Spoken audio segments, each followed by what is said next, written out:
All right. Okay. Hey, folks. I'm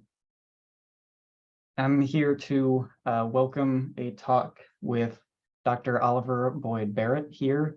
Dr. Boyd-Barrett is a professor emeritus, a retired professor of journalism here at BGSU, and he's served on my dissertation committee, my current dissertation committee, and has been a wonderful help and resource for me. And he has written over 20 books, written or edited over 20 books, and written at least 150 academic articles. Some of his most recent books have been on the Ukraine war, Russiagate, and conflict propaganda in the Syrian civil war, which I believe just released a little over a year ago at this point.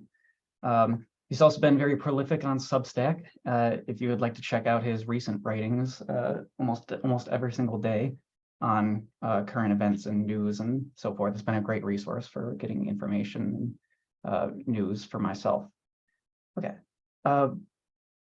so we wanted to begin our talk today with a little bit about a very relevant and controversial issue that's been going on for the past a year and at least a year and a half, which is the conflict in Ukraine between the Ukrainians, the Russians, and the West, or NATO, or the US.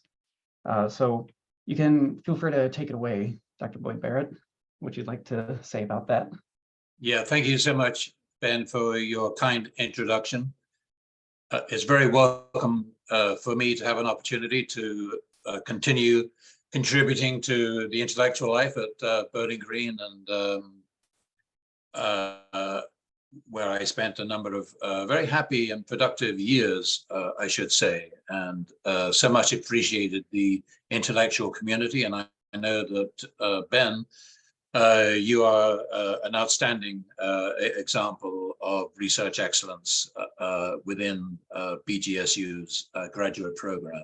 I'm more than happy to contribute to this really interesting class that you are engaged with right now.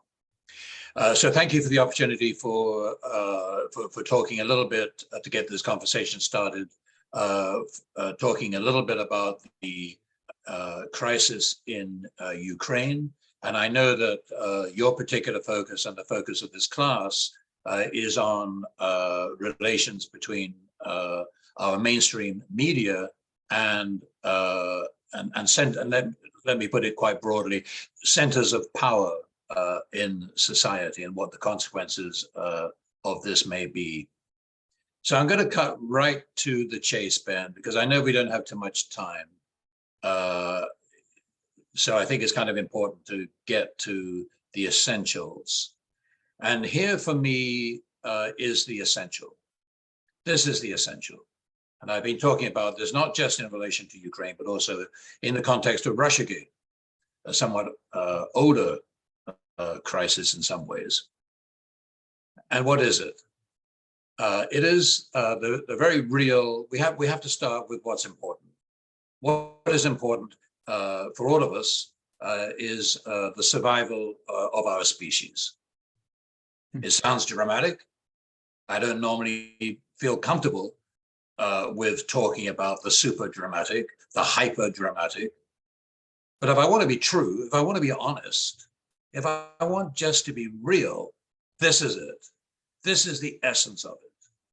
Namely that we have the strong potential for conflict between the world's two greatest nuclear powers. The United States and Russia have account for 90% of the nuclear warheads that exist on this planet, and that at any time, as we know from the previous 6 decades, going back to the missile crisis, the Cuban Missile Crisis of the early 1960s, as we know, that at any time when nuclear powers come into a serious conflict, we have the very real threat of annihilation of the human species. Many minds, far more expert and far cleverer than mine, have talked about this. They have analyzed it. They have provided strong evidence for the truth of what I am saying. What is it I am saying? I'm saying that when there is conflict between two nuclear powers, the chances of a nuclear war increase immensely. That once a nuclear weapon is fired, there is a very strong likelihood that that first fire will be met by a retaliatory nuclear fire, and that there will be continuous escalation. And at some point, that stops, but unfortunately, the consequences do not stop as a result, first of all, of the blasts. We're talking in this instance of the likelihood of many blasts across the entire world. The devastating impact of the blasts themselves, and of course we're talking now about nuclear weapons that have many more times the power of the nuclear weapons that the United States used against Japan in 1945. So we are surely talking about, for each blast, a loss of 1 million lives instantly, followed by much greater loss of human life as a result of radiation, and far greater losses of human life, even as a result of the immensity and intensity of the fires that are triggered by nuclear blasts over hundreds of miles. The results of both the blasts and of the fires that the blasts ignite lead to a darkening of the planet's atmosphere, the shutting out of the rays of the sun, the rapid degradation of our ability to continue producing food, and the contamination of our water supplies. That's why we talk about the end of the human species once a nuclear war has begun. Therefore, so again, I'm leaping from, we have to start with this fundamental point, and we have to emphasize this fundamental point, because if we don't emphasize it and take it really seriously, what good are we doing as analysts? We don't have our priorities right. We're not looking right. So, so the next thing then is to look at what happens in times of intensified conflict. We know already that that there are accidents of communication, of the interpretation of signals that happen even at times of relative peace between nuclear powers that are known to potentially trigger a catastrophe. We know that there are many instances when such accidents or near misses have occurred, even in peacetime.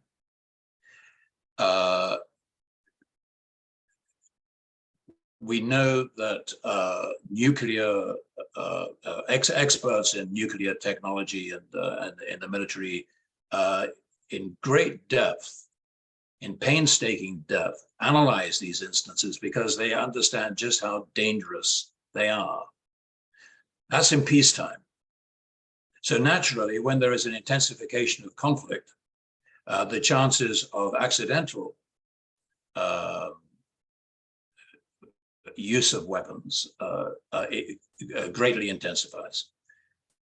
Therefore, if we lived in anything approaching a rational society, we would, of course, tread with the greatest with enormous care when we could see on the horizon the possibility of conflict, or if we begin to enter a conversation with our nuclear adversary, which begins to test our sense of security and test our confidence, test our reliance on the political security structures that we have tried to erect over many decades. Everybody gets very nervous. But fortunately, you may say, well, thank God, we do have intelligent people in the media, in the news media, and their responsibility is to hold people in power to account. Well, of course, you know already that I am now engaging in heavy satire, because it's totally obvious to anyone who's paying attention that unfortunately our media are not simply useless at times of great emergency such as these that we are experiencing. They are part of the problem. They magnify, they amplify the conflicts. Now, I've talked about this. I began to talk about this in my book on the Ukraine crisis, which came out well before the current phase of that crisis that began in February 2022.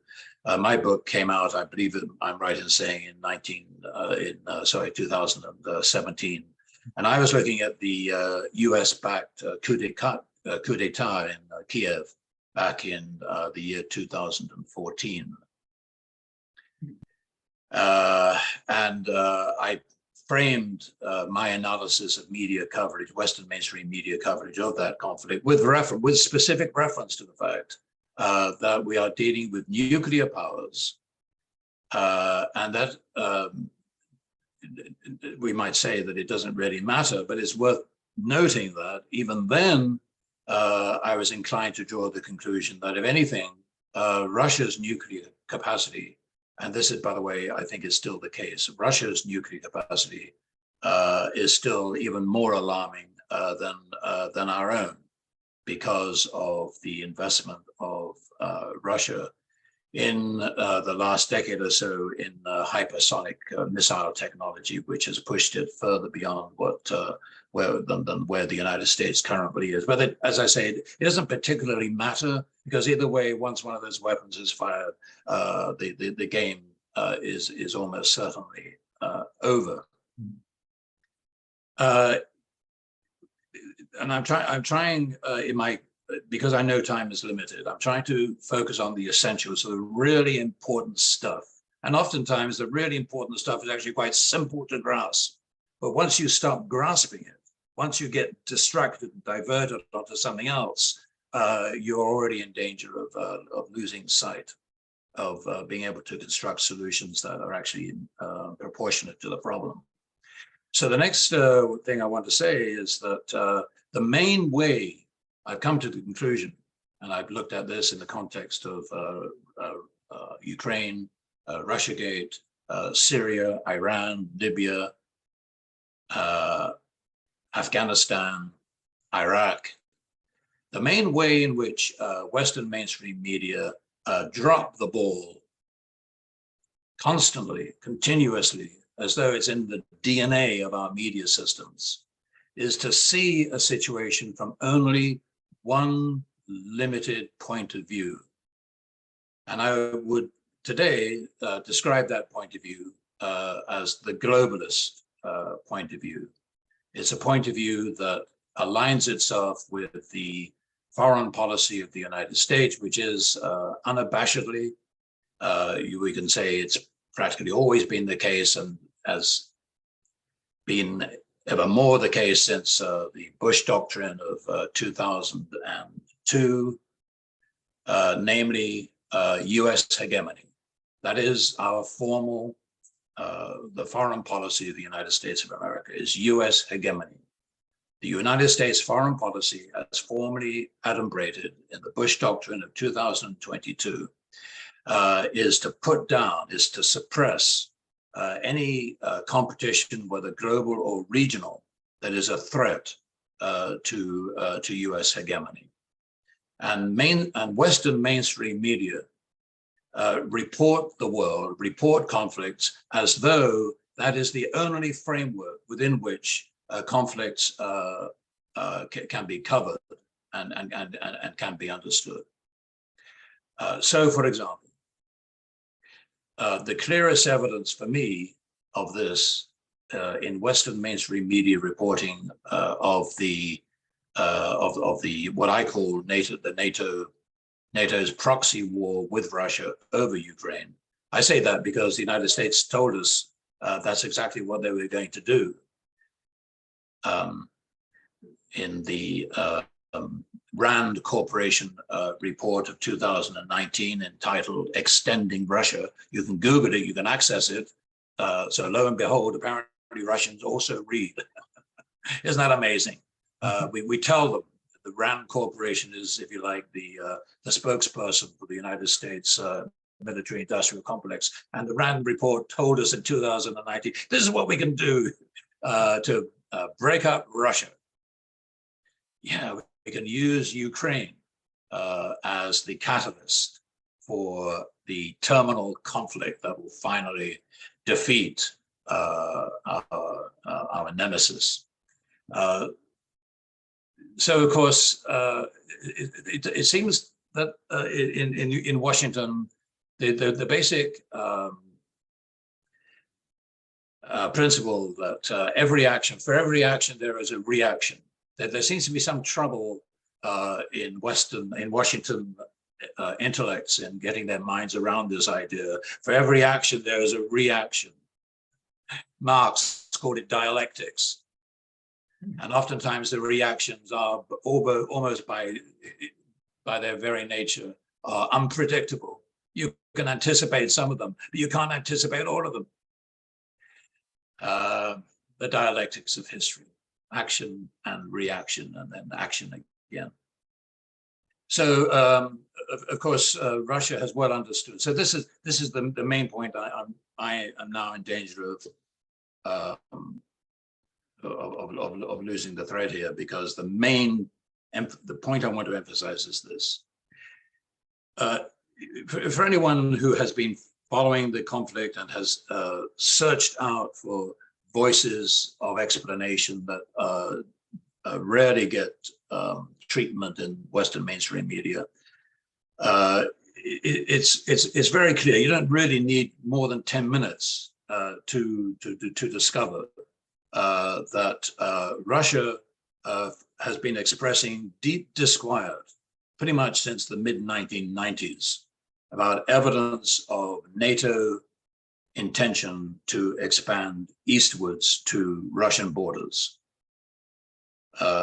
It was similar concern and distress that the United States would experience if, for example, China was to so woo Mexico or so woo Canada that these countries would, like Romania and Poland today, that these countries would entertain placing so-called missile defense systems on the borders of Texas or of Ohio or Michigan.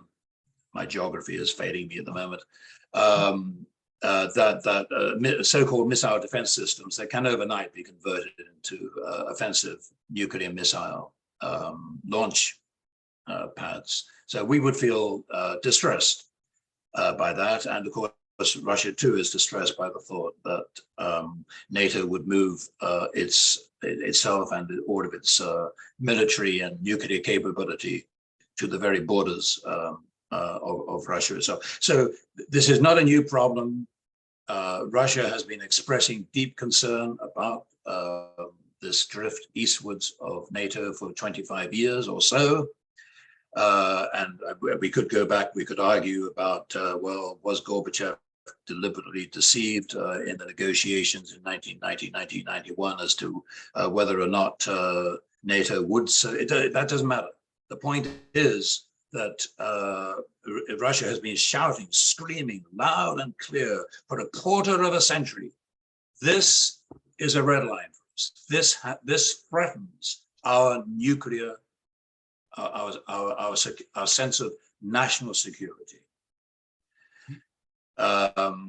We have to talk about this, guys. It's not that they've been threatening nuclear war for 25 years. I mean, let's talk about this seriously, person to person, in a climate of mutual respect and mutual intelligence. Let's talk about this. Is there any evidence the West at any point listened to this? No, of course not. Because the collective West, with the United States as its leader, has treated Russia, which we didn't defeat in war. We didn't defeat in any sense. The Soviet Union dissolved itself.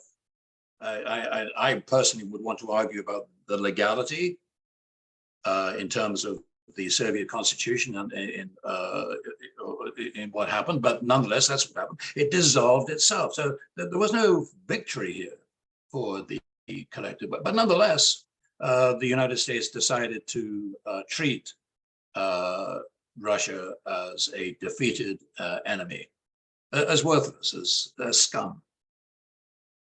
That's the message to Russia. You are scum. How do you feel when if people said that to you? So in effect, that's the message that the collective West, through its through NATO, has been delivering to Russia, and then so we, in this drift of NATO eastwards, drift is too kind a word, but the 2014 coup d'etat, US-backed, we know it's US-backed, Victoria Nuland even said at the time that the United States had invested, I think it was very, very large amounts of money into the National Endowment for Democracy and all the little creepy front organizations that spend NED money on supposed pro-democracy maneuvers and politicking, etc., in order to overthrow regime change purposes, in order to overthrow regimes that Washington finds irksome, or Washington and the collective West find irksome. Never mind that the regime in Kiev in 2014 was a democratically elected government. You might not have liked the guy particularly, but what politicians do you like anywhere? None. But he was democratically elected. No one will ever question that. No one dares to question that because of its self-evident truth. And not only was it a democratically elected government, but it was going to stand for re-election a few months after the 2014 coup d'etat. And many people think it might very well have lost that election. But that was a risk, obviously, that the collective West wasn't prepared to take. When it became clear that Yanukovych, the then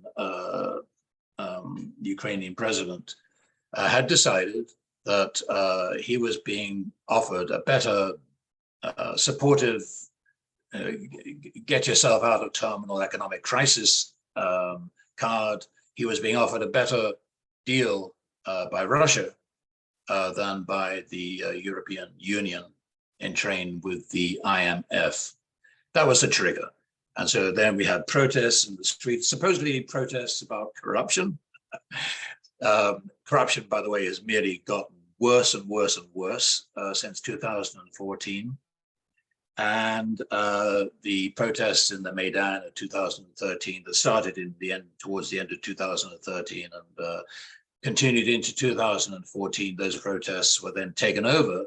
They were hijacked by what in Ukraine we can describe as Banderite organizations, that they are the inheritors, political movements that are the direct inheritors of Ukrainian Nazism that helped the Germans in World War II massacre hundreds of thousands of Jews and Poles and other supposed Nazi anti-Nazi undesirables of that period of time. That was the government. These were the forces that the United States was able to depend upon to overthrow the democratically elected regime of Yanukovych in 2014, and to install, and in order to install a successor, the regime leaders had to ban the largest political party in Ukraine, Party of the Regions, it was called. In order to acquire any so-called legitimacy, they actually had to ban the country's largest political party, along with some others, including the communists. That's the only way they could. And Zelensky, he's the inheritor. He's the inheritor of this mess. And he came to power on what? He came to power promising the people in 2019, I'm going to attack corruption. You just saw the other day how the leading judge of the Supreme Court in Ukraine has been removed from his post while he's investigated for accepting bribes. This is the kind of country that we have in Ukraine right now. And the other main ticket that brought Zelensky to power was peace. He would bring peace to Ukraine. Well, that wouldn't have been difficult if he'd really intended to do that, because there already was a peace agreement agreed between Europe, the European powers, the UN in essence, and Russia and Ukraine, and we refer to that agreement as the Minsk Agreement. In fact, there's a bit of a history behind the Minsk Agreement, but in effect that refers to negotiations that took place in 2014 and 2015, and the main message of Minsk was, or the salient feature of the Minsk Accords was that peace would be secured by Ukraine offering greater autonomy to the pro-Russian regions of eastern Ukraine. That we sometimes refer to as the Donbass, and which contained the two people's republics of Luhansk and Donetsk that were formed immediately after the coup d'etat of 2014 in self-defense. These were measures of self-defense taken by the pro-Russian regions of eastern Ukraine against the Nazi, the racist and Nazi ideology that was being spewed by the leaders of the coup of 2014. The People's Republics, they didn't ask for annexation by Russia, and Russia wasn't interested in giving them annexation. It didn't want to deal with that Pandora's box, at least at that particular time. So Zelensky, he was the leader of a country that had agreed, yeah, we will secure peace, both internal and external, by implementing the Minsk Accords, by giving greater, that's all, no big deal. We live here in the United States, we live in a federation, all these different states, we kind of managed to get it together enough behind the federal government, and we live more or less relative. So it's not a big deal. In fact, Minsk required almost nothing politically from Kiev, almost nothing. They had to give almost nothing except to step aside from the deeply rooted centrism of the politics of post-Soviet political structure of post-Soviet Ukraine. Not a big deal, but too big a deal, apparently, if you are existentially and in a deeply racist way opposed to your neighbor Russia and to the pro-Russian oblasts of Ukraine. So Zelensky The solution was he came to power in 2019 promising peace. Peace was right there. It had already been solved. All he had to do was then to implement the agreement. Did he do that? No, of course not. Where did this guy come from? This guy who was a comedian, there's a television performer. Rather, yeah, some people think he was quite good. I think he was very mediocre. How do people like this come to power? I mean, how do people like him come to power? Well, in his case, well, you cozy up to oligarchs, you get the money from them, and I think almost certainly there were negotiations, there were the discussions that took place between his party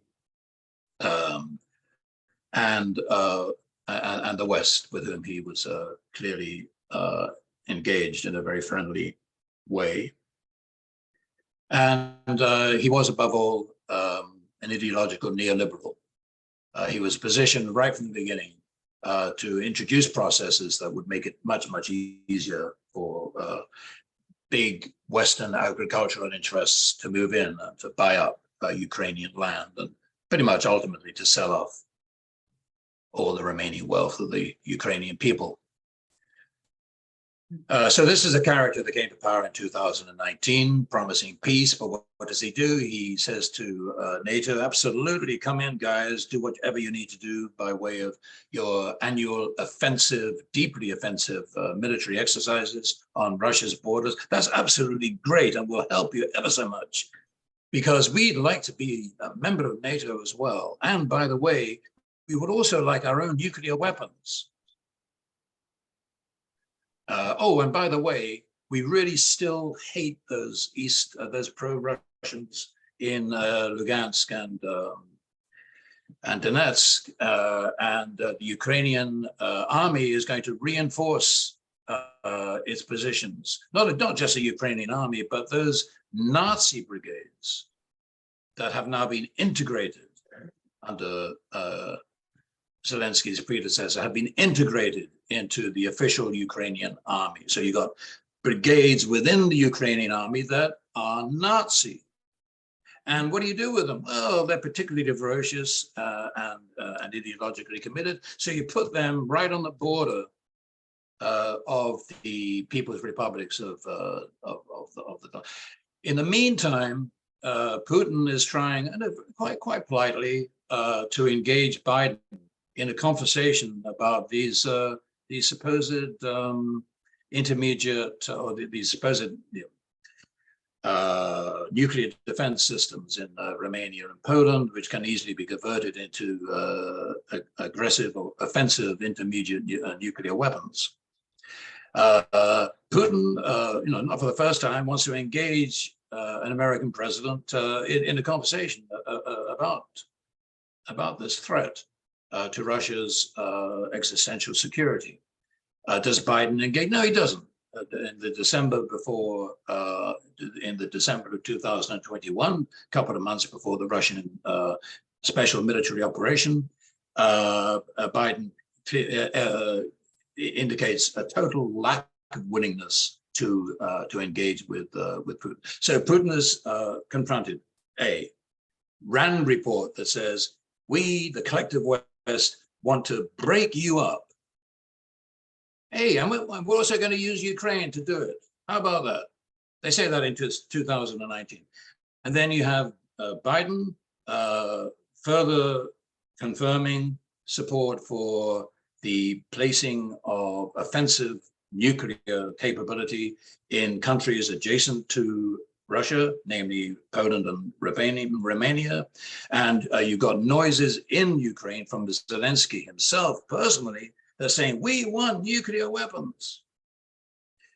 Was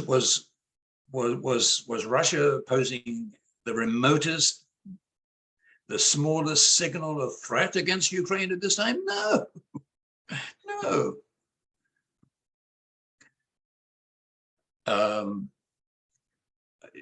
It's almost obligatory, even for the most radical minds in the United States, as expressed through the mainstream media, That's almost a contradiction in terms. Actually, you don't get radical minds being expressed through mainstream media, but you get sort of rather soft, woody liberals who say soft, woody things, and none of them can ever bring themselves to even begin a conversation about Ukraine that doesn't start off along the lines of, well, Russia did this brutal thing of invading poor, innocent little Ukraine, and then on and on. That's always the starting. But you really don't need to be that smart, do you? To ask yourselves the question, did Putin really have any choice? It's absolutely clear that the collective West is meddling with Russia with a view to regime change. And there's pretty clear that they quite like the idea of having Russia available to Western capital, so that the West, in good old established imperial practice, can get cheap access to the enormous wealth of this largest, geographically largest country of the world, the enormous mineral wealth of Russia, not to mention, of course, its fossil fuel wealth. Does Putin have a choice? Machiavelli once said, when you're faced with a war, when you know there's going to be a war, act now. Don't wait now. Don't wait, because if you wait, you'll be fighting it at a greater disadvantage than ever. Act now. I think Putin did the correct Machiavellian thing, to recognize, to face up, to confront the fact that you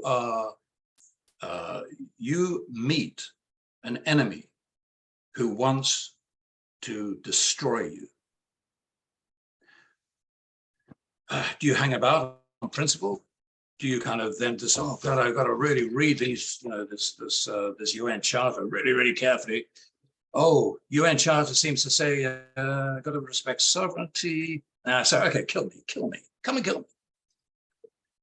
The natural conclusion is that this is a provoked war. It's a war that Putin has to fight sooner or later. So he may as well fight it now because he thinks he can. And by the way, he doesn't do it in an enormously aggressive way. That's why he calls it a special military operation. He does it in a way that is aimed to secure very publicly stated objectives: neutralization of Ukraine, demilitarization of Ukraine, and more or less in the same breath, denazification of Ukraine, and annexation or integration of the pro-Russian oblasts into the Russian Federation. And the SMO is very clearly designed to meet these relatively limited objectives.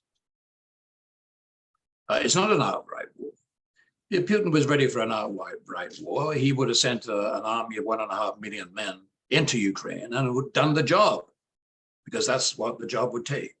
But he didn't. He just sent a few tens of thousands of soldiers. Well, we can talk. I mean, maybe that'll come. But these are very interesting questions as to what was happening in February. The Western mainstream media want you, oh, they're those clownish Russians using this ancient equipment and all these demoralized young troops. Ha ha ha! Typical Russia. But actually, the interesting thing about this is that within a month, towards the end of March, you have even Zelensky indicating a readiness to sit down with Russia in Istanbul and to hammer out a deal. That's what we could have got. That's how this whole thing could have ended, and it probably would have ended just with Luhansk and Donetsk being integrated into the Russian Federation, which was actually almost already the case, because Kiev had long previously given up supporting, paying social security benefits and so on to the people of the Donbass. They knew that game was over already. But just as the negotiations are getting started, in comes Boris Johnson, then Prime Minister of the United Kingdom, obviously in hoc with Washington on this, flying to Kiev to persuade Zelensky, don't do this. you can't proceed. And so that's the end of the negotiations of March 2022, and then the next wave of the war is this massive infusion of Western military and financial aid, which of course has continued to this day. All it takes, to understand people as people. Will the Western mainstream media allow you to do that? No. You cannot see the Russians like people like us. You can't see that. Oh, the Russians are corrupt. The Russians are this, that, as though we can't say that. We're talking. You've been reading the news recently. You'll notice that not only is the Ukrainian Supreme Court being charged with corruption, the United States Supreme Court is being charged with corruption, and in a very serious way. You got a president in Ukraine who is being charged with the corruption. You got a president in the United States who is being charged with taking kickbacks. He and his family, his son Hunter Biden, and all the other stuff. No. Western mainstream media, and this is it. This is what we need to if we have time, we have further time, we can talk about. So how do you explain this? How do you explain this shoddy, disgraceful, unprofessional, deeply anti-intellectual, pro-corporate,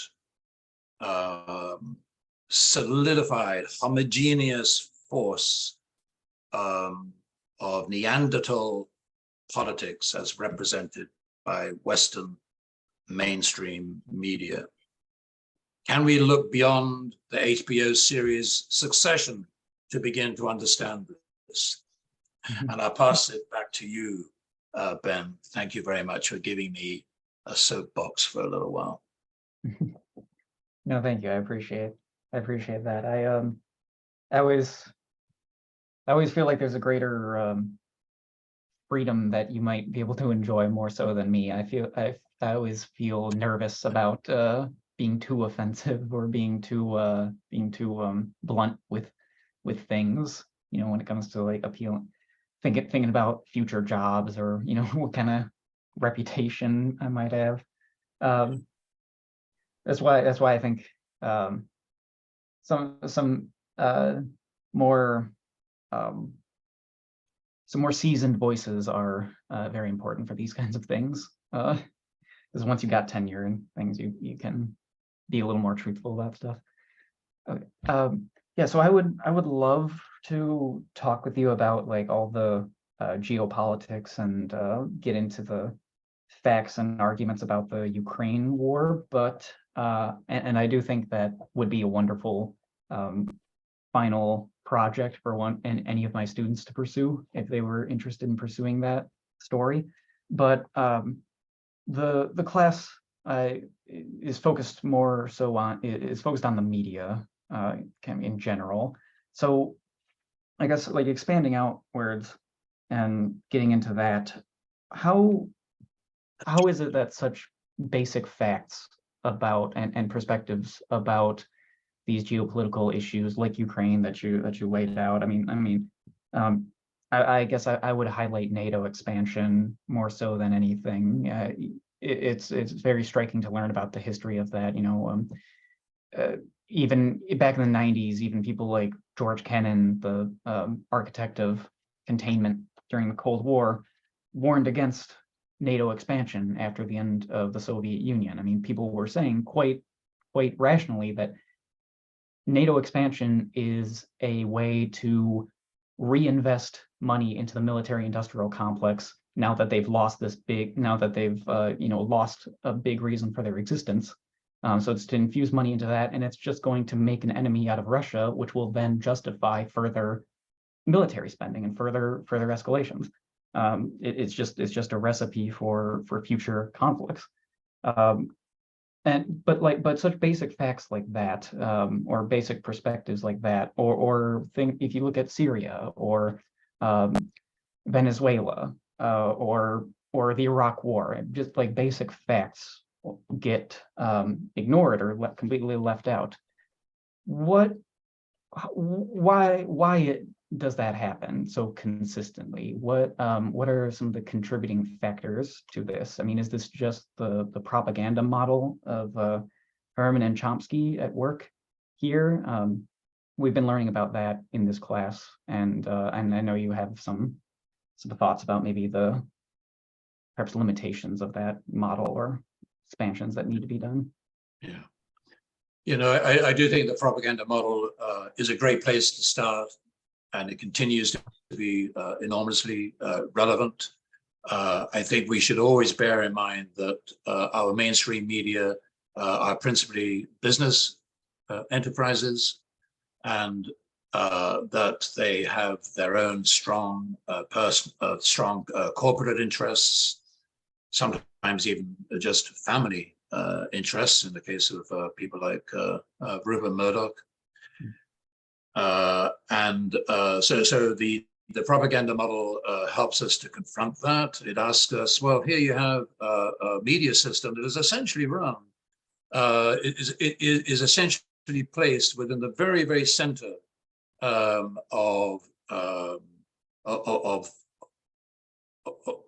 a capitalist system. It's deep existence. Its deepest prospects for survival are totally wedded with the capitalist, the corporate capitalist system in many different ways, but not least through advertising, through the dependence on advertising revenue, and this of course applies even more than ever now that we've moved from the legacy media to the world of digital media and platforms and so on. And advertising, of course, represents not just capitalism in general, but it represents the biggest capitalist interests, sectors of the economy like automobiles and pharmaceuticals and that kind of thing, and they who account for a very large percentage of all the advertising expenditure on media. So yes, so definitely but of course the propaganda model also addresses in its fifth, and I know to some extent outdated, insistence on ideological conformity between those who run and operate and work within the media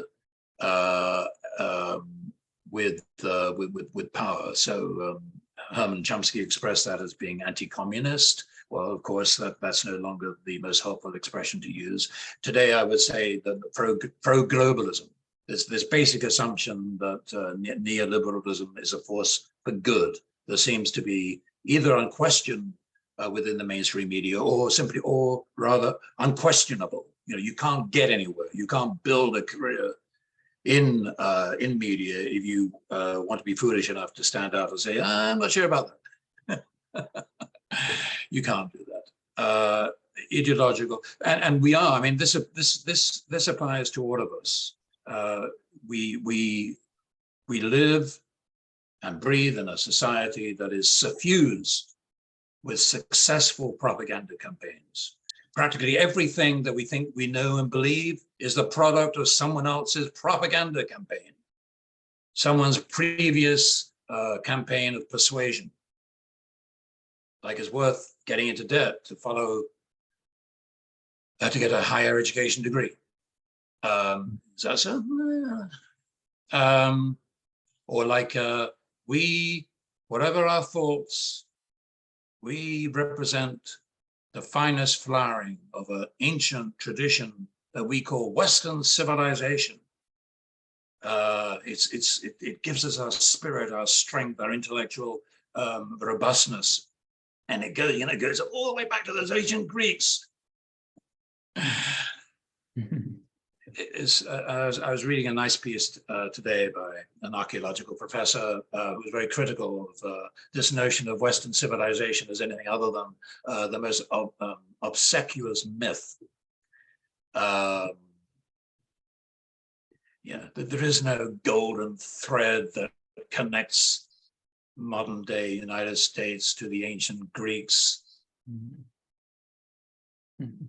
There were many, many other civilizations before the Greeks that were just, if not even more impressive and powerful and capable of deep intellectual and philosophical insight, and who knew about maths and knew about interplanetary motion and all of this stuff. And also the Greeks, they didn't lend whatever it was that they had of value. Did they just lend it to us? Did they reach out to the future and, oh yeah, there's people on the other side of the unknown planet at that time. They will one day learn and build on our great wisdom. No, of course not. Loads of other civilizations also were looking in at history and what they could learn from history. There was a flourishing center of intellectual prowess in Baghdad in the 14th century, long before the European Renaissance, that was looking at the Greek and the Roman texts and trying to decipher what meaning they could offer the civilization of that time of the Eastern Mediterranean. It's all stuff and nonsense, and is a myth kind of created during the period of empire to make us feel good about being militarily dominant over 3/4 of the rest of the world. And I was talking about the British first of all, to make us feel good about the possibility that yes, we can be for freedom. We are for freedom. Oh, but we can also enslave blacks. That's okay, because after all, didn't the Greeks do that, or the Romans did it? Someone did it in antiquity. So it's okay if we do it. We can be, just as complicated. And massacring the Native American, oh, that's okay. Everyone does that. Yeah, just rubbish. So we are totally absorbed. We are submerged, I should say. Our DNA almost is contaminated by previous propaganda campaigns. It's exceptionally difficult to rid yourself of them. But you can't really engage in an authentic intellectual journey unless you very desirously and with conviction attempt to do so. We find it difficult for ourselves, and I suppose maybe it's way too much then for us to expect that corporate-driven, profit-driven mainstream media are going to do anything other than appeal to and appease and to satisfy the deeply uneducated prejudices and principles and misinformed publics on which they depend to assemble on behalf of advertisers, because we're not the ones who call the shots as to what the media tell us. It's the advertisers and also the political forces that mainstream media need to keep happy, so that they can be spared of any regulatory impulse that might occur to a political party to try to hold media to account. Yeah.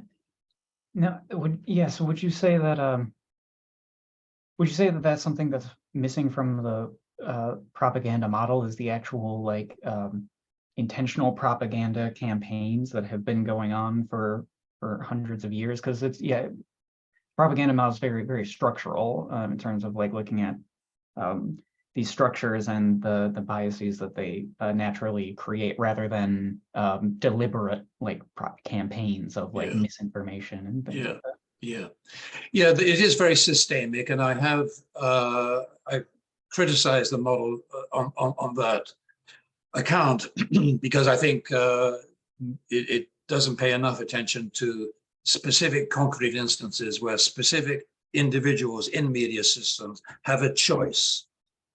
Do we go this way or do we go that way? Do we go in favor of power or do we not? So in other words, there is some agency in the real world. And by de-emphasizing agency, I think the propaganda model kind of does a disfavor to activists. And it also does a disfavor really to the system as it works. I mean, for example, we talk we talk about black boxes. I know, I know that you're looking at the relationship, amongst other things, you're looking at the relationship between propaganda and film, mainstream entertainment. And within that particular domain, we now have, and I know that you'll be talking to some of them, we now have some excellent researchers who have actually been able to stare directly into the black box and to see the conversations that go on between entertainment makers, filmmakers, and major agencies of state power and intelligence, including the Pentagon, including the CIA. So it's unquestionable. It's there. We can see it happening in the world of the press. Those kind of direct viewings of conversations between power and media are less frequent, much less frequent. We saw some of it back in the 1970s with the Senate and House investigations into the operations of the CIA and their contamination of the media at that time. So that was an extraordinary period of a relatively open window onto this process of corruption. And there are many, many good sources since then that suggest that this has never ended, it's never come to an end. Where am I going with this? I want to go to Britain. We have an example in Britain of a black box, which is actually fairly well known about. It used to be called the D-notice system. It has some other title now, but it still continues to operate in the same way, in effect. And what the D-notice system involves is it's a committee made up of the senior editors of the major national newspapers of Great Britain, together with the Foreign Office, Foreign and Commonwealth Office representatives of the Foreign and Commonwealth Office, and military and intelligence representatives as well. And in this context of the D-Notice Committee, basically the way it works is, here you are, guys, this is a rather difficult story, rather sensitive, to British national interests. Could be a matter of life and death, for some of our spies in Russia. We've got to go. We plead with you to treat this very, very cautiously. And in fact, we don't want you to do this or that. And because if you remember the D-Notice Committee, it means you've already signed up to stay silent when the state tells you to. Like at the time, you may remember a few years ago, there was a former Russian spy, and there was a great to-do about the fact that he and his daughter, there was an attempt apparently to poison them. And the British government miraculously knew in advance, almost within minutes. They kind of knew, it was the Russians who did it. But of course they didn't know that. They couldn't possibly have known that. And anyway, there was no formal process of evidence accumulation that didn't start until months later. Yeah, that was the affair. Yes, yeah, but there was a D-Notice committee agreement, and all of a sudden the mainstream media of the mainstream press of Great Britain stops talking about this extraordinary, very strange and extraordinary, mysterious, still is mysterious episode. So I think, if that happens in Great Britain, it almost certainly happens in one form or another across the world. And something that I say with great confidence that this must also be true of the United States, because I cannot find any alternative explanation to just such a kind of conversation for the blackout, for this really eerie silence a few weeks ago or months ago now that followed the Seymour Hersh story of how the US Navy SEALs were responsible for the destruction, the blowing up of the Nord Stream pipeline. Not only was the story itself very, very robust, I agree. Often with Seymour Hersh, one would wish that there was less dependence on sources that he feels have to be kept anonymous. But of course, that is not a sin that is remote in any way to the day-to-day practices of the mainstream media. It was highly credible. It came from one of the most renowned investigative journalists of the United States. Ever since he broke the My Lai story in Vietnam back in the day. But also, we kind of knew it was going to happen anyway. Oh, why was that? Oh, well, because President Biden and his security advisor, Victoria Nuland in the State Department, well, they told us. They told us directly. They told the public before the Russia's special military operation. They said, hey, if Russia goes into Ukraine, we are going to end Nord Stream. No more questions. And then you had, when Biden says this to the press, right next to him is the German Chancellor, Olaf Scholz.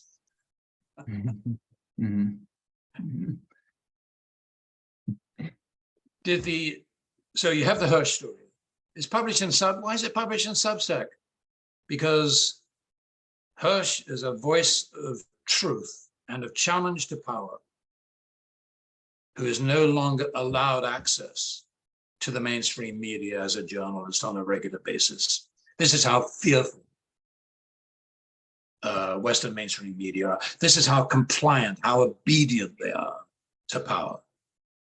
How desperately they suck on the tits of power in order to continue to earn the profit that they do. So they take this very, very important story is totally ignored by the mainstream media for days. Maybe a hint there, a hint the other place. And if ever there's a hint, it's always kind of deprecating, always, oh, this can't possibly be true, but much more likely that Russia did it. That's what the Americans, this is the kind of thing that Russia does. Oh, so Russia typically blows up its own pipelines, even when Germany owns half of the investment. And then a few days later, all of a sudden, all over the media, you got an alternative. No, without referencing Hersh, you got an alternative story comes up from nowhere about a group of they're Scandinavians of some description, I can't remember, 6 people on a boat, on a small yacht, that manages to carry out this operation that would require hundreds of pounds of explosive in the middle of a NATO-controlled Baltic Sea. Total nonsense. No one even dares to take it too seriously. And then Hersh himself tells us that it's a CIA invention and it's dropped. And even now, weeks later, barely any respectful consideration of the Hersh story. It's not possible, in my humble view, to have an entire mainstream media system that behaves with such uniformity in the face of a story that meets every conceivable criterion of being newsworthy. Is this, how do you explain this instant collapse of an entire journalistic system? Is it simply because it operates as a system? No, I think no, there's some agency here. There's got to be at least some young reporter wanting to make his name and strike out with a pro-Hersh account of the story. Of course there is, but they're not allowed to do that because they've been told not to. And they've been told not to through some kind of mechanism that probably resembles the British D-Notice system. Yeah, the Hersh her story is very interesting because this was someone who at least did have a presence in mainstream media for several decades and was at least somewhat well respected for their breaking stories. And now he's on Substack now. Can't get a real platform anywhere, it seems. One thing I wanted to ask is, so has the mainstream media, has it gotten worse in recent decades, maybe past 30 or 40 years? And maybe assuming that the mainstream media is in the thrall of, let's say, capital and state power in the West, is that process of it getting worse and getting more controlled and it getting worse at giving the truth and being more enthralled to power, is that a sign of weakness for the American state and American-led order, rather than strength? So basically, like, they failed to overthrow the Venezuelan government in 2002. They failed to overthrow Assad. They've been failing in many instances in the 21st century, and their grip on global power seems to be fading somewhat. Is this a response to that where they are trying to now clamp down on the control of information to kind of desperately hold on to power? Right. I think, yes, that's a very interesting question. I heard Noam Chomsky recently was asked a very similar question. And his response slightly took me by surprise. I was kind of thinking, yeah, he's probably going to say that it is getting worse, because I got some evidence that would support that view.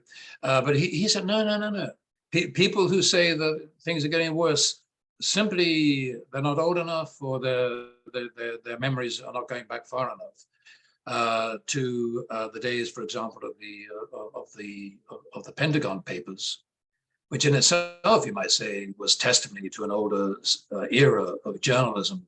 But I think what Chomsky was essentially reminding us about was, only a few decades ago, basically all that we had, you had a cluster of supposedly serious national newspapers that had the resources for foreign correspondence, that had the resources for investigative journalism. So you had a kind of handful of those, maybe even fewer, maybe really, New York Times, Washington Post, Los Angeles Times.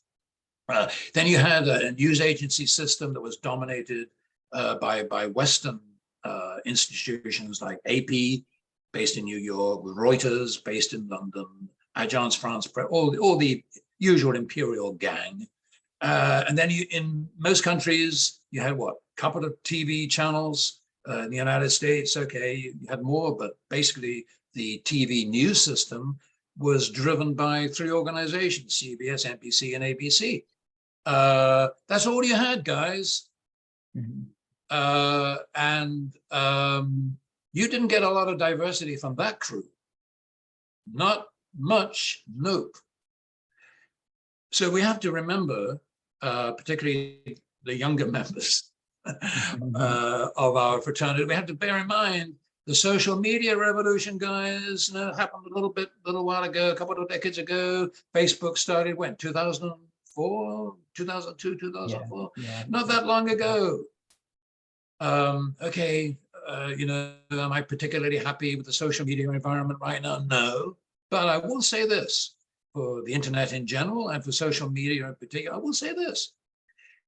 At one time, back in the 70s, yes, my picture of the world was 95% dependent, since I lived in Britain at that time, on the Times, on the Guardian, maybe if I swallow hard, the Telegraph, and then BBC News.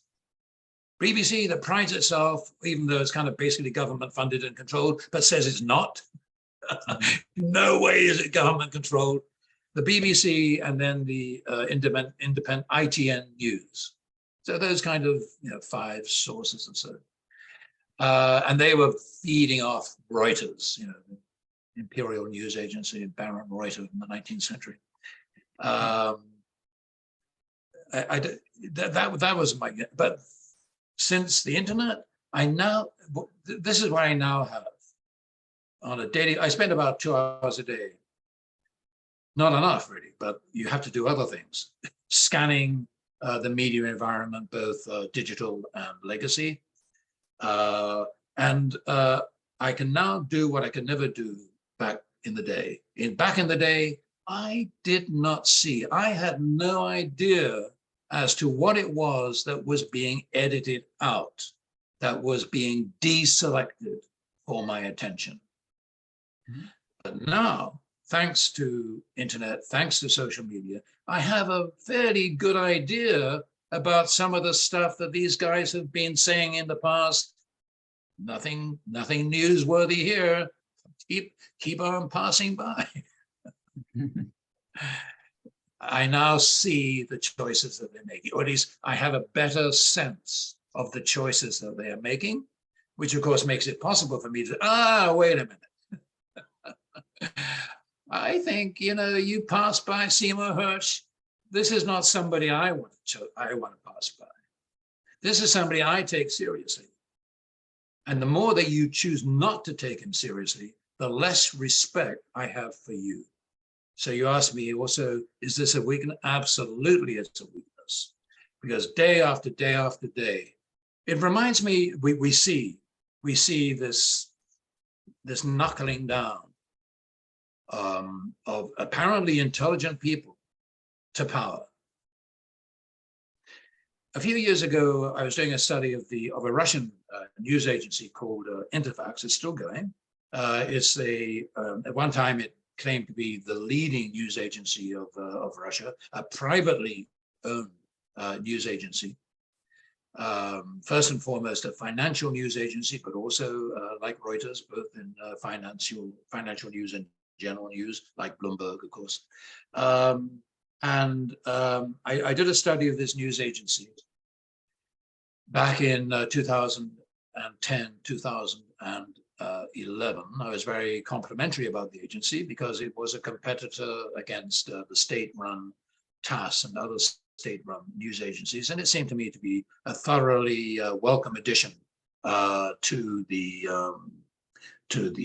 post-Soviet media landscape in Russia. And then I went back just before the pandemic, and I'm going to say 2018. Went to see the head of this news agency again, Mikhail Commissar, and at one point in that interview, he said, by the way, he was a changed man. When I first encountered him, he was really incredibly impressed by organizations like Reuters and Bloomberg, and modeled his concept of journalism and of news on the Western model. This didn't seem to be nearly so apparent in around 2018. And he said something that I was not terribly, I was surprised to hear him say it, but to my mind, it just confirmed what I had already noticed. And he said in around 2014, and he said it in a very low voice, as though he was really worried that he might be recorded somewhere. He said, we noticed with Western media, it was like a light switch being switched off. And that metaphor really struck me, the suddenness with which we seem to have moved from a relatively open era, internet-friendly, internet-tolerant, social media-tolerant universe of ideas and information, to a very closed, restrictive, puritanical, censorious discipline that all the mainstream media seemed suddenly, overnight, as though on instruction, to conform to. That was Mikhail Commissar's impression that he communicated to me on that occasion. And it certainly confirmed my impression. There was that moment of, we call it, even use a Soviet term for it, of perestroika and glasnost, that moment of, wow, this brave new world of anyone can say anything and anyone can hear anything that anyone else is saying to a world with no. Watch it. If you step out of line, we ain't gonna share your Facebook posts anymore. And also, we're gonna fact check you so that you're gonna look really stupid. Never mind that we fact checked you. We've outsourced the fact checking to some kind of post-CIA unit. That's the kind of, so yes, I think Chomsky was right. Yeah, you want to compare it to the 1970s? Absolutely, things are a bit better now. But do you want to compare it with 2004, 2005, 2010? Things have got a lot worse. Mm-hmm. And now, well, remember Julius Assange? What did he do? He just said, "Hey, we got video here of Americans just shooting innocent journalists." Mm-hmm. That's enough, apparently. I mean, I know there's other stuff, but that's the one thing. I think that's the one thing the establishment could not stomach. That someone should actually provide the evidence of a NATO war crime, even though it occurred in a country that we'd already decimated, mm-hmm. That we'd already invaded and occupied and murdered its leader. But yeah, actually to show that to people, yeah, that's worth sending you to jail for a very, very long time on totally false pretext, by the way. So yeah, Julius is on. You better keep him in mind, because you hear a lot of propaganda in favor of this or that journalist who might have been picked up by the Russians for this or that, or same thing in Ukraine, of course. For everything that Russia is accused of doing against journalists and journalism, there are equally egregious examples from Ukraine right now. Yeah, we do not live in a free information society anymore. Okay, yeah, it's very interesting. I love I'd heard a bit about. Seems like a lot of things happened around 2013, 2014, 2015. A lot of things shifted. There's a lot going on in the world. I know around that time was the Snowden leaks and WikiLeaks becoming a big problem, and the Obama administration started prosecuting whistleblowers using the Espionage Act more than any other president had ever done before that time. I remember reading about the Syrian civil war and these pieces from the Syria campaign and the BBC and the Guardian, and they were freaking out that they had lost the narrative around this war. That there were all these people who had a counter narrative, and they got quite popular. And they're like, how is this happening? Yeah. So yeah, I can definitely see that. There's Can I quickly interject there, Ben? Yeah. Because we were talking about the propaganda model, mm-hmm. and I do think the propaganda model, we can quibble about this, that, or the other, but it's still enormously helpful. But I think if we are to critique it, I think one of the most helpful points of view that has persuaded me from Pierce Robinson, who writes a great deal about these media propaganda issues, and by the way, is the founder of a website that you and I know you know about, but your students might be interested in visiting. Is called Propaganda in Focus. Strongly recommend that. But one of Pierce Robinson's arguments is that this whole discussion about media and propaganda, it's way too media centric for him, and I get it. I get it, and I agree with it, because what Pierce is saying is absolutely fine. Yeah, look, we need to understand how wet mainstream media are when faced against power. But we also have to understand how propaganda works, how propaganda is done by the propagandists. We need to keep up to date with that side of the story much more competently than we have done in the past. And this seemed to come home to me in so many ways in studying the Syrian conflict, because that was an eye-opener the extent to which, for example, well, many Western governments, particularly the British, but almost as bad, I would say the Dutch and of course the Americans, were funding organizations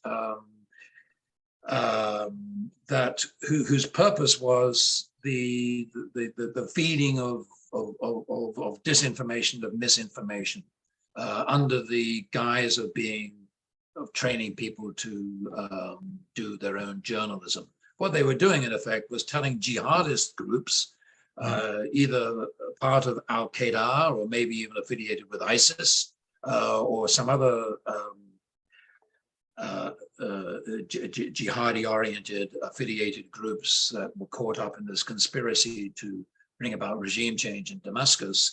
A lot of these organizations, they were described often as non-government organizations, when of course they were totally funded by governments and by institutions that took their money from governments. And in the case of the British, a lot of this money being without much difficulty being traced right back into the heart of the British Foreign and Commonwealth Office. And then various other things that come to my mind about Syria, the way in which, for example, there is now a whole industry available for, if you want to go out and prove war crimes, you want to prove that the Syrian government that committed, used chemical weapons, and we'll do this for you. It's been privatized. Well, we'll go out and find the people who can provide the evidence, even though a lot of those people may actually be members of jihadi groups that were probably responsible for the chemical weapons attacks already. Even being party to the massacre of innocents in order to provide bodies, in order to provide supposed evidence of Syrian government. This is a dirty, dirty, dirty game. You can't. I'm not pretending that only in Syria were human beings capable of the dirtiest of all dirty deeds. I doubt if that was the case. But here we have governments of the collective West who like to pretend that they are the bearers of this great Western civilization, the upholders of deeply committed moral principles of justice and fair doing and free speech and all the rest of it, engaged supporting other agencies who engaged in the worst possible atrocities. And what? On behalf of what? On behalf of truth.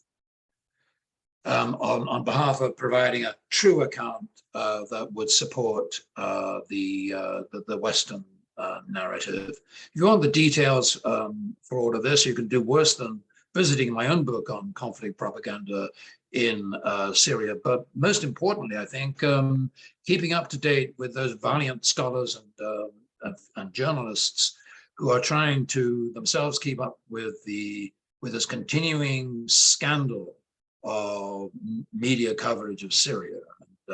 So Pierce Robinson definitely is engaged in very important analysis of the claims about Syrian government applications of chemical weapons, and also the work of Aaron Maté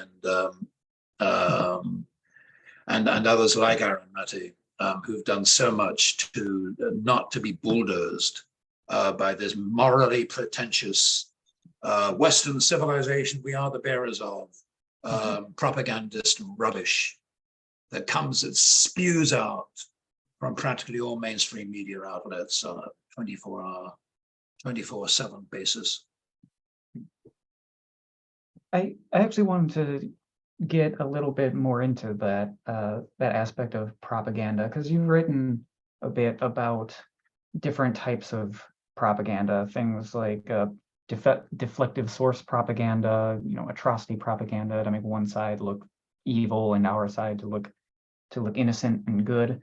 Could you explain a little bit about what do you see as as the different types of propaganda that are most used or most prominent or perhaps most effective or most insidious Yeah. that Western Yeah. powers engage in. Yeah. Um, Yes. Thanks for that question. And I think it's in a strange way, it's very simple and continuous over history. You just said it yourself a moment ago. The basic purposes of propaganda they're always the same. It's we're good, the other side is bad. That's basically what you need. That's it. Anything you can do that supports those primary objectives is propaganda. I tried to, in a recent article that's going to be published by August in a book called Russia Revisited, or rather Russiagate Revisited, I should say. I co-edited with Stephen Mamura, and it looks at Russiagate and the implications of Russiagate. And I asked myself this question in a chapter that I've described. The title of the chapter is the Propaganda Simulacrum. So trying to take on board Pierce Robinson's absolutely correct insistence that we have to study the propagandist equally just as much as we study the media, and probably more. So I asked myself, it's not rocket science by any stretch of the imagination. You have to ask yourself the question, okay, so if I want to tell a lie, what's the best way of doing it so that a load of people are going to believe it? No, that's all you have to do to really understand propaganda. Right. So in order for people to believe your lie, well, your lie has to align with some things that your audience already thinks that it knows. Well, that's not difficult. Yeah. Western mainstream media just spent decades of compiling a vision of how society works that is already going to be incredibly helpful to any lie you want to tell about a war in which the collective West is engaged with. So it needs to align with what the audience already knows and believes and values. Mm. Yeah, you need to be creative, but it's not that big a deal. The lie needs to, you need to have a lot of other people who are saying the same thing. People who are well regarded. I mean, you may not be particularly well regarded, but if you can say, well, the president said that, the director of the CIA said that, or the chairman of the chair of the Fed says this. So in other words, you can appeal to what other people are saying.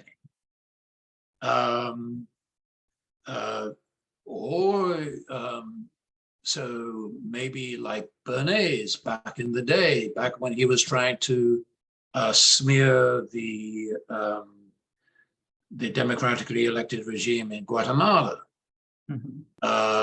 So, well, we don't have a lot of good information coming from that part. I know what I'll do. I'm going to set up my own news agency.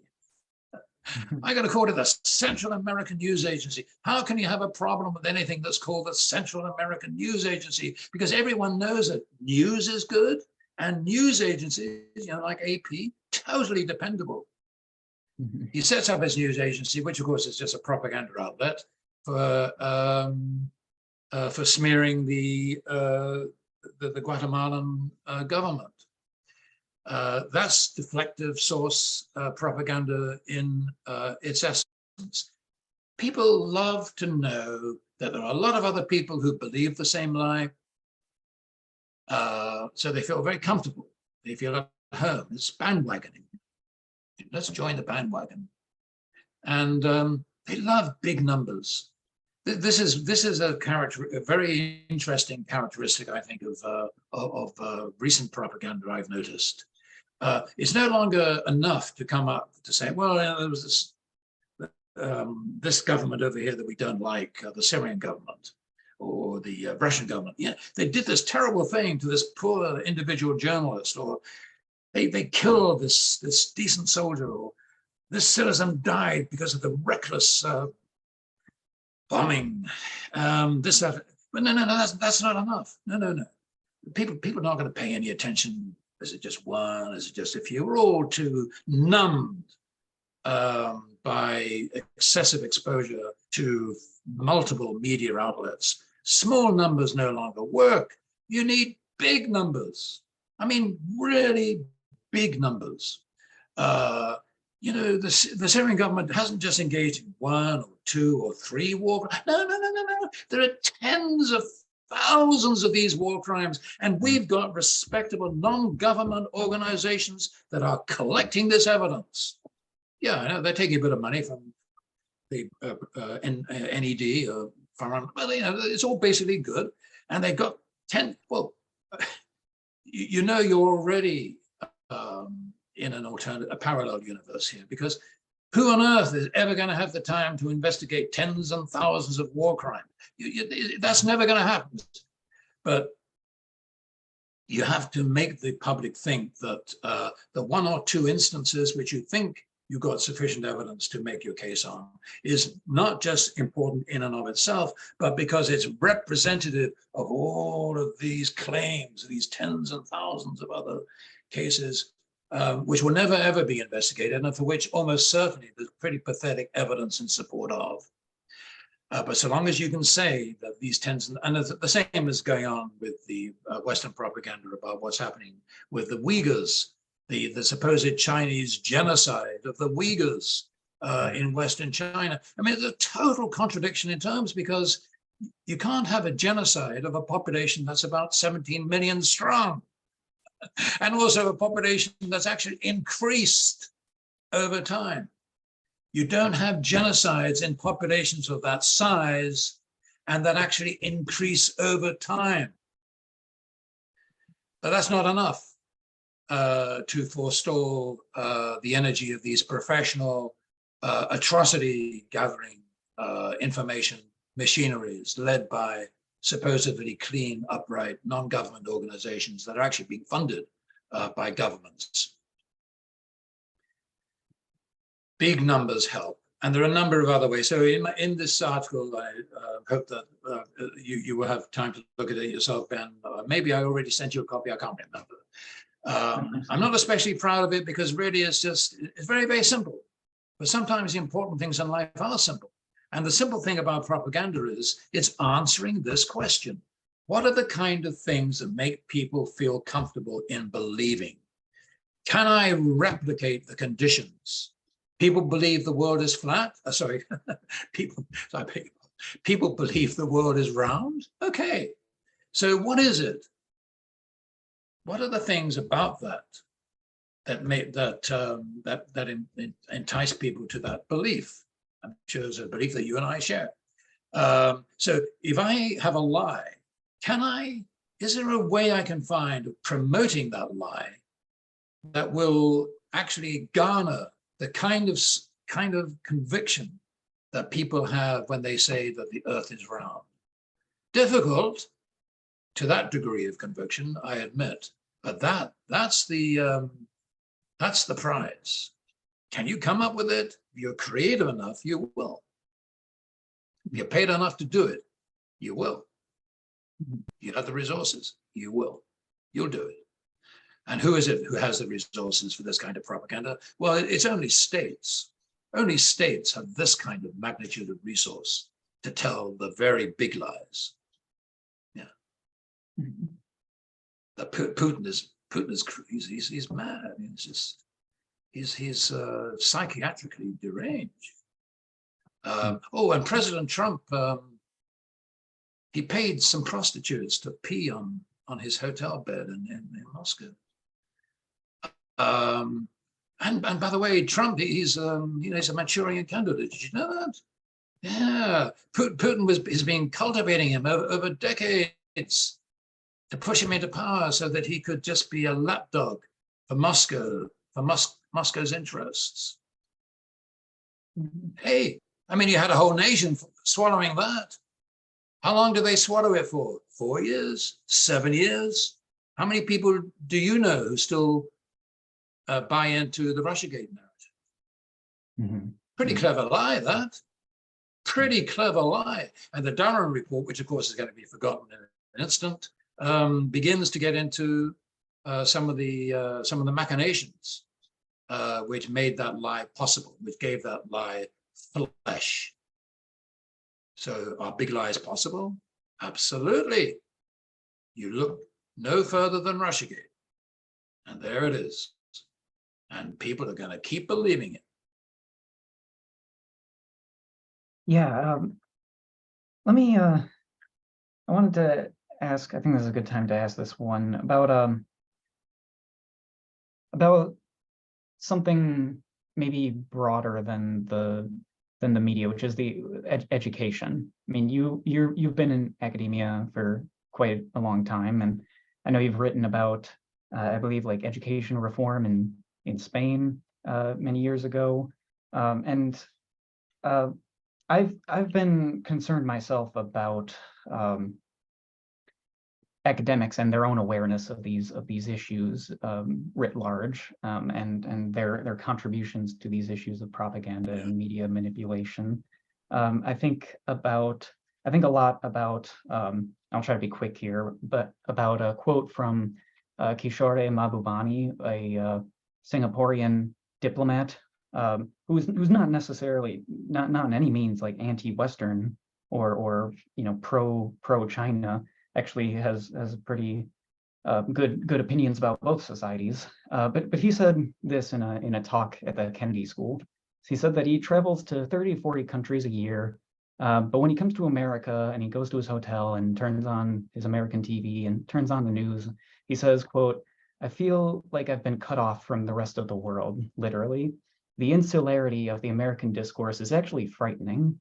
There is an incestuous self-referential discourse among these newspaper journalists, and they reinforce each other's perspectives, and they end up misunderstanding the world. Because, the one key point that I emphasize is that the era of Western domination of world history was a 200-year aberration.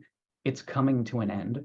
And as a result, you've got to learn to understand non-Western perspectives. And it's actually quite frightening that in many ways I find American intellectuals behind intellectuals in Serbia, Greece, or Istanbul, because they are much more aware of what's happening in the world than most American intellectuals are." So, I mean, in your experience, what is it with American academics? Have they also become, has the education system, university system, academics also become a part of this problem? And if so, why do you think that is? Yeah, I think in some ways, actually, as bad as things are in the United States, I mean, for example, the community of Russian studies scholars is kind of frightening. Practically all of them have a kind of knee-jerk, kind of anti-Putin read of the current situation. None of them seem to be capable of starting off a conversation about the current crisis in Ukraine without being sure to morally genuflect before the proposition that the invasion of Ukraine was brutal and unprovoked and this, that, and the other, which makes it totally impossible then to trust them in whatever else they've got to say about the story. But as bad as things are in the United States in so many ways, I think now things are even worse in parts of Europe and in particular Great Britain. So, for example, just a particular instance, I have recently been I've been with a colleague. Have been assembling an edited collection about Afghanistan, about the 20-year invasion and U.S.-led invasion and occupation of Afghanistan. Now, it seems to me you can't really get into that conversation without talking about why was it that the United States invaded Afghanistan towards the end of 2001? Oh, well, the answer is, well, of course, it's easy. It's because of 9/11. Oh, right. So because of 9/11, the United States invaded Afghanistan. Yeah, okay. And why is that? Oh, well, because the United States at the time said that it was Osama bin Laden who did it. Oh, Right, but Bin Laden was a Saudi, wasn't he? Oh yeah, but no, but Bin Laden had a camp. He had a jihadi camp in Afghanistan. All right, and so that was why the United States had to invade Afghanistan, and then they occupied it for 20 years. Right. So we thought we should, in this collection of papers, we thought, well, you know, we got to pay some attention to the basic pretext. And we invited a couple of scholars that we trusted who could talk a bit and knowledgeably and not in any ideological or predetermined way about 9/11. Well, that was way too much for one of our reviewers. He said that anyone who does that is unscientific. You're not being scientific because apparently, according to this reviewer, the 9/11 Commission report published in 2004, 3 years after the United States investigated, 3 years after the United States had invaded and occupied Afghanistan. The 9/11 Commission report, that is scientific, right? It's science. Now, if you question science,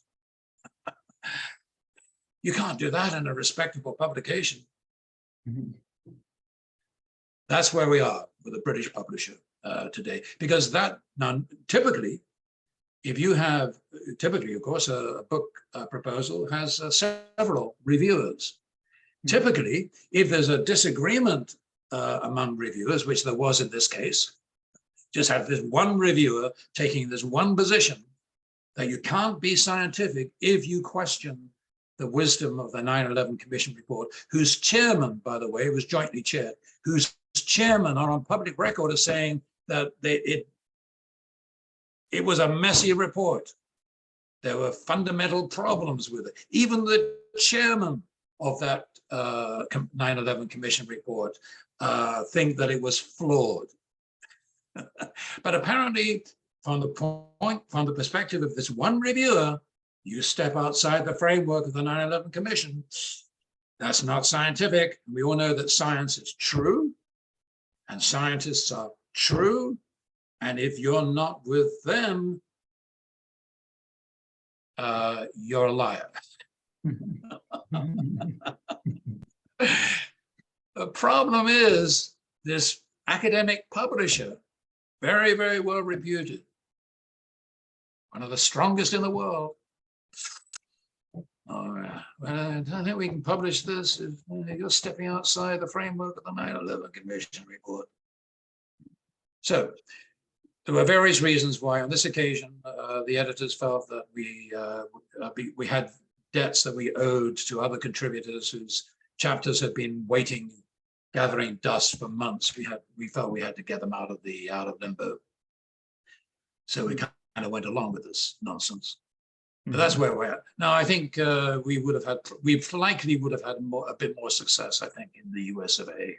But is academe in the US of A on these matters, on issues that are of great political sensitivity and sensitivity to power, and in particular, don't seem to be spouting out the pro-war line against both Russia and China, which is now Washington truth. If you don't toe that line, yeah, it's not good for you. It's not good for you. Too bad. Nice knowing you. Yeah, I've heard that's maybe the biggest problem in this academic community is the publishers and the journals seem to be very get very skittish whenever controversial topics are brought up or questioned in any way. Yeah. Jumping off of that, I mean, yeah, you mentioned this skittishness about questioning the 9/11 Commission. You talked about some of your colleagues like Piers Robinson. What questions do you think you and other similar scholars engaged in this kind of work, what important questions do you think you're asking, and what important lessons or maybe solutions do you think you're Right. drawing from those investigations? Well, first of all, I think, let me just recommend, I want to get the title of it in front of me. Just a moment. I believe I have it on a shelf close by. Yeah, go ahead. Sure. Yeah, here it is. So let me just make this recommendation. It came out in 2018, I think it was. It's called 9/11 Unmasked. The authors are David Ray Griffin, who is a professor emeritus from the Claremont School of Theology, just up the road from where I am, and Elizabeth Woodworth. And they engaged in an expert consensus panel, 23 people who are very knowledgeable and very familiar with the available evidence. They examined what they call the 11 principal claims of the 9/11 Commission report. And in the course of this book, they in a very highly professional and focused way, they unpack each claim and demonstrate clearly to their satisfaction, and we're talking about a team of 23 people, intelligent people, that every claim was demolished. So I won't say more about that for the moment, because it's opening just such a universe of controversy, and we just don't have time for it here. But let me say this, that with respect to the events of 9/11, one of the key features of propaganda, one of the fundamentals of propaganda, is that you stick to the facts so long as you can. But of course, you don't share all the facts, because if you share all the facts, then people realize that you're being very, very selective in the facts that you are appealing to support your point of view. So the best propaganda is true, in as much as it cites evidence that it can demonstrate is true, but there's an awful lot of stuff that it doesn't tell you. And if you knew what wasn't being told, you wouldn't put much weight on the information that you were given in the first place. Typically, how this works in media is that the media conveniently forget that there's a history. So, all of a sudden, airplanes fly into 2 buildings in New York. Wow. And this is only 10 years after the dissolution of the Soviet Union. So really 99% of the population know nothing, absolutely zero, about Russia, about Asia, about China. Zilch. They know absolutely nothing that's worthwhile. And as for the existence of countries like Uzbekistan, Turkmenistan, and so on, and well, Afghanistan, they know nothing. So you can tell them anything. What of course is not being told in the case of 9/11 is, first of all, actually, the Soviets invaded Afghanistan in the 1980s, didn't they? And we were fighting the Soviets in Afghanistan. And how did we gather support in Afghanistan for our cause against Soviet occupation? Well, we nurtured Islamic fundamentalism. We even, I think, was it some academic in Michigan or somewhere, or Minnesota, is kind of commissioned to produce Arabic textbooks, right, that prosecute or promote a very violent version of Islam for the benefit of the madrasas of the jihadists both in Pakistan and in Afghanistan during this period of time. Right. Fundamentalist Islam, I don't say it was created by the United States. It wasn't. If anyone has that claim, it's probably the British. Back in Egypt, back in the day, back in the 20s or before. But Americans had certainly by this time learned that, hey, you can use these extremist ideologies for your own geopolitical purposes. So Soviets are kicked out, chaos in Afghanistan for a while. But who grabs power after a year or two? Well, the Taliban, that fundamentalist Islamic movement that was, in a sense, created by the United States and its allies. And action begets reaction. The dialectics of history. Well, most mainstream media journalists will have to look up the word dialectic before we can get too far with that particular mess. And let's say, so you go to Syria. Apparently, for the mainstream media, the Syrian war begins somewhere in 2011. Why? Oh, because Assad's police and troops, they really put down a major demonstration against Assad. Was it, where was it? I can't remember. Was it Aleppo? I can't remember where it was. And yeah, some people died. Oh, that's terrible. He's evil. He's not democratic. The Arab dictators surrounding his country don't like him anyway. And Turkey decides that it doesn't like Assad. So these paragons of democracy and transparency and civilization determine that Assad is a bad guy. And of course, the mainstream media lap this up. You spend about 5 minutes reading the modern history of Syria. You're like, no, it's so much more complicated than that. Assad's father, back in, I'm going to say 1980, confronted a major rebellion inspired by whom? By the good old Muslim Brotherhood, that fundamentalist Islamist movement that the British learned how to manipulate in Egypt a few decades prior, and who can always be called upon to unseat somebody that the Muslim Brotherhood doesn't like because he's too secular, because he supports the wrong branch of Islam, whatever it is, the Muslim Brotherhood is there for you. And so the Muslim Brotherhood rises up against the Syrian regime that was headed by Bashar Assad's father. They kill hundreds of policemen and Syrian armed forces, this, that, and the other. What does he do? Well, he puts them down because he's not an idiot. You put those kind of people down.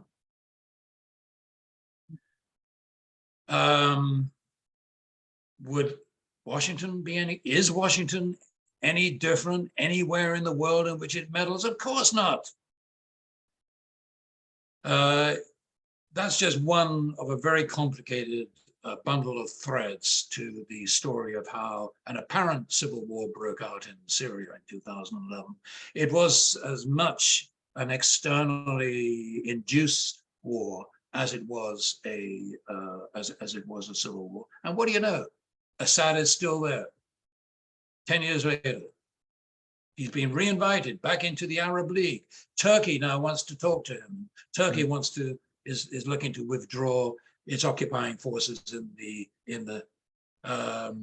because why? Well, you can only understand why if you actually take a moment to look at the reality of Syria and to realize it's not a country that is totally wedded to fundamentalist Sunni Islamic ideas and ideology. Relatively normal people live there and want a good life, just like us. So it's always, that's where you find always. Scott Ritter, who you may know is a very vocal former Marine, former weapons inspector, deeply critical of the Ukraine war right now. He tells a very nice, it's almost too simplistic, it's almost too romantic, but in a way I get it. I understand it. I know it from my own life. He's trained as a Marine. He's trained to kill Russians, and then as a weapons inspector, he's sent into someone who's an expert in nuclear warfare and weaponry. He is involved in discussions to bring an end to the use of intermediate nuclear missiles in Europe, and an agreement between Russia and the West about abolishing these intermediate nuclear weapons. So he's involved, and then of course the next thing is, well, you agree to get rid of them, then you've got to agree to monitor one another to make sure that you're each actually getting rid of them in the way that you say. So he's sent out as a weapons inspector, very, very much involved in this process of ensuring that the Russians are not cheating on the intermediate weapons missile agreement. So for the first time in his life, he's actually in Russia, and lo and behold, he actually meets Russians. Isn't that amazing? Mm-hmm. And he realizes, he tells a story very graphically, it's very poignant actually, and I'm not going to try to tell it better than his story better than he can, but he's invited very early on. He's invited by his opposite number for a dinner at this man's house. He meets the family, he meets the children. They have a good meal, they talk, they laugh, they engage one another as human beings. You can't really do that, you see, and then want to go and kill those people the next day. You can't do it. You can't foment a war in Syria that's going to displace millions of people and kill millions. You can't do it if actually, you've had some pleasant times with ordinary citizens. You don't do it. So I think that is this fundamental human level of understanding, of frameworking that seems to be inaccessible for Western mainstream media. They can only if they do it, they'll only do it for one side. So right now, you've got a lot of very, very compassionate, inducing stories about Ukrainians, never about Russians. You can't do that because we're on one side, they're on the other side. What's that business about impartiality, objectivity? Oh, that's rubbish. We don't do that we don't do that in wartime. But it isn't a war. When did we declare war? Oh, well, Washington doesn't like it anyway, so we'll do what Washington says. Washington says that the Russians are our enemies, so we know what to do. We're certainly not going to run any stories that show the merest degree of sympathy for Russians, unless, of course, they're anti-Russian. That's different. Right. Yes. It sounds like, would you say that it would be bring in the historical context, this dialectical history that you discuss, and actually taking seriously other perspectives, the other side of things, is actually kind of some of the biggest contributions you and your yes, and nurturing as rich a diversity of sources on both sides. And sadly, and I don't know what the answer is to this, the reality is that nation-based or nation-encased mainstream media, for very, very understandable reasons, are totally incapable of cultivating rich diversity of sources on the opposing side that in any degree matches that richness of diversity that is available to them on their own side. And of course not military. I mean, for very good reasons, Russia is not going to tolerate New York Times and Washington Post reporters on the Russian front lines in the Ukrainian conflict. We have a media system that is totally trapped in these national frameworks, and attempts to establish international media, very worthy though many of them are, and I would include Al Jazeera, by the way, as one of them. Recommend Al Jazeera to any of you guys who are trying to escape the very, very narrow informational prison in which you feel trapped when you turn to US mainstream media. But they too, they are also guided by political and financial considerations. In the case of Al Jazeera, they are financed by the Emir of Qatar and his family, the government, in other words.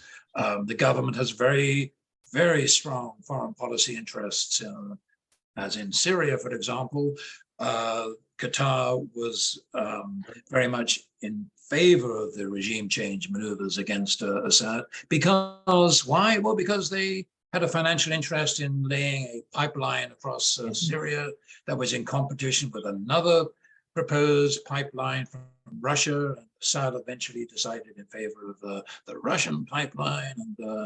And anyway, Qatar quite likes jihadist militia almost wherever it finds them, just so long as it doesn't find them in Qatar, I suppose. So, yeah, we have a real problem with Al Jazeera in as much as it does kind of align with the Washington consensus. But even so, it is so refreshing to see so many reports from the field in Al Jazeera, from whether it's Sudan or Somalia or Syria, parts of the world, in other words, which rarely ever get any more than a couple of seconds of footage in US mainstream television news anyway. Mm-hmm. All right. Yeah, I think that's those kind of national interests are fascinating things. Things like Qatar much more aligned with the Muslim Brotherhood than Saudi Arabia was. So you have these very differing perspectives if you really look closely at them. So you mentioned this in your writing. I just have a couple last questions I wanted to give you. You mentioned in your a few times today that term dialectics and dialectics of history. How I've tried to, my ears perk up when I hear that, because I hear it so little in academia, because it's too associated with Marxism, and that's something that's been purged in much of academia, at least the kind of academia that I've been raised in. How could you explain that a little bit more? Because this is something I'm trying to explain to my students. How can a dialectical approach to help people better understand and critique this media? And what's going on in the world? Right. I think, and I am not, by the way, I must confess, I may loosely describe myself as Marxist, but I am not one of those people, and I admire them, who've ever made sufficient time to really and in-depth study the great works, or to have thought in depth philosophically about terms such as dialectic, which, by the way, is a term that Marx borrowed from a predecessor philosopher, Hegel, and but applies it in a different way. So I draw on that term almost metaphorically, and I guess I should be a bit more cautious when I do, because actually my use of the term dialectic, I use it to remind myself of the dangers of tendentious histories, like the history of Western civilization. The grand narrative. It's almost as this term dialectic was provided for us by Marx before the development of postmodernist thinking, because it's kind of pretty critical to, or pretty useful in context of sort of postmodernist thought, I find. For every action, there's a reaction. That's the main thing I take from this concept of dialect. There are no, Marxism is deeply tendentious, as you know, because they analyzed capitalist society because they believed that it would eventually transform itself in a relatively good way, by the way. I mean, capitalism was not actually seen as fundamentally bad, but it was seen as a necessary step on the way towards a communist, a workers-dominated communistic society. I don't share that vision, unfortunately. I mean, I wish I could. I don't think anything said. We can't trust these grand narratives anymore. We know enough to be wary of grand narratives, but we keep on inventing them. Western civilization, neoliberalism. My favorite, because I quite like the idea, is of a great transition, historical transition from a unipolar moment of world history to a multipolar moment. But then I say to myself, well, wait a minute. We did have multipolar systems before. They didn't work out too well either. Like the great balance of power between the European imperial nations of the 19th century. So what kind of checks and balances do you need in a multipolar environment that would actually achieve something that's actually better in a material way for ordinary people? That's more challenging. Yeah, you can dream up notions of coexistence between Russia and China and the United States. They feel kind of cozy and nice, but is there anything about them that means that life will actually be better for ordinary people around the world? I'm not sure. So we need to think about, unpack that. But going back to dialectic, I know you started with dialectic. I guess I'm trying to avoid it because I don't know enough about it in terms of its Marxist roots. But for me, it's that adage: for every action, there's a reaction. And maybe a little bit unlike Marx, I allow for the probability that every reaction has reactions, and some of those reactions are totally unpredicted and unpredictable. And whatever your philosophy is, whatever your political direction is, however good you think it is, it always has to be in a process of evolution and response to the reactions to your own actions, informing your own actions in response to the reactions, that takes account, is malleable, is sufficiently malleable that you're taking on board all of the evidence that is now in front of you. Now that you've seen what the reactions are, you cannot but see the world in a different way to how you thought you had understood it previously. For me, that's dialect. That is a dialectic understanding of history. And it should be very humbling.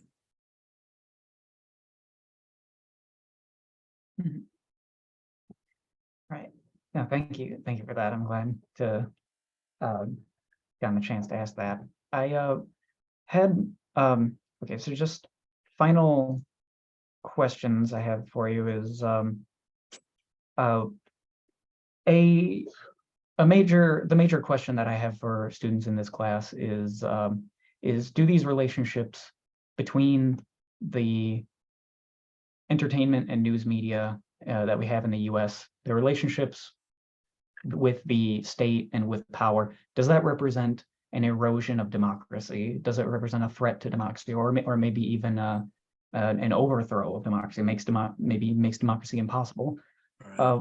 What do you think about this relationship between democracy and what we have here with the media? And power? Well, I'm not very comfortable anyway with the term democracy. I'm sad to say I've become a lot more skeptical about this concept in recent times. Yeah, I mean, the short answer is, well, there's very little good that our mainstream media system appear to be doing that would support any concept of democracy that I think actually leads to a better life for most of the people. So I think we can pretty quickly agree to that. So, for example, if mainstream media, Western mainstream media, through their entertainment products, have been telling me, as your average, not terribly well-educated or not terribly well-informed viewer, if you're telling me that Russians are innately evil, they're brutal, they'll sell you a nuclear weapon if you've got enough money. They're crooks, basically, and they're all oligarchs apparently, and they're not nice people. They steal stuff, and also, by the way, they're also hopelessly incompetent when they do fight wars, and their equipment is way out of date. You can't take Russians seriously. So this, I think, maybe I exaggerate a little, but this is the fundamental message about Russia and Russians that both entertainment and informational media from the West have given me. And we can then cite other groups, like, for example, Arabs are equally tarnished and smeared as a people as a race, as a culture, as a civilization by our mainstream media. Is this good for? Well, of course, it's not good for democracy, because if that's how I think about Russians, or if that's how I think about Arabs, how can I come to any sensible conclusions about anything? How can I come up with any meaningful policies about anything? So no. But the bigger problem is we're saddled with these terms, democracy, as though everyone understands what democracy is, and it is a very good thing. But the best democracy, of course, has to be like our own. Why? Oh, well, it just is because, you know, we're the upholders of the Western civilization. Yeah, we got it from the Greeks. They were democratic, except not for their slaves, but they were pretty democratic. Well, not for their women, but they were democratic. The Romans, well, no, not the Romans so much, because they're there. Yeah. But